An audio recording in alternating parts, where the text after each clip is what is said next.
Hello दोस्तों, नमस्कार। कैसे होंगे? अच्छे होंगे, मस्त होंगे, स्वस्थ होंगे। और आशा नहीं, उम्मीद करते हैं कि आप लोग अपने अपने काम में व्यस्त होंगे। और दोस्तों, मैं बताना चाहता हूं कि अभी मैं एक एल्बम शूट करने वाला हूं। और उस एल्बम को अभी जो गीत है, संगीत है, उसकी तैयारी चल रही है। मैं आज स्टूडियो में बैठा हूं।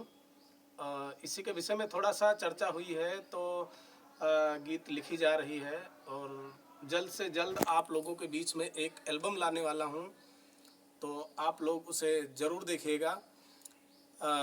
और मैं ये बताना चाहता हूं दोस्तों, चैनल जो अपना चैनल है अवध गंगा 2 मोनेटाइज होने वाला है। तो जल्दी जल्दी आपको एल्बम और फिल्म स्टोरी, तरह तरह की चीज़ें आप लोगों के बीच में मैं लाऊंगा।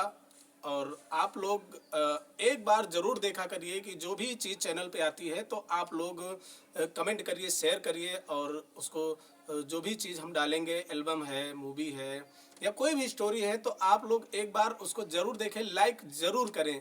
जैसा आपको लगे वो उस प्रकार का कमेंट आप ज़रूर करें, ताकि हमें ये पता चले कि मैंने जो आप लोगों के बीच में मनोरंजन दिया है, जो खुशी दी है, तो उससे आप कितना संतुष्ट हैं। तो इसलिए आप अपना एक प्यारा सा कमेंट ज़रूर भेजें, जिससे मुझे जानकारी हो सके कि मैं और इसमें क्या सुधार और क्या आप लोगों के बीच में दूं, या आप लोग क्या चाहते हैं कि आप लोगों के बीच में मैं क्या दूं। तो मैं कोशिश करूंगा कि वो चीज़ आप लोगों के बीच में ज़रूर दूं। बहुत बहुत धन्यवाद।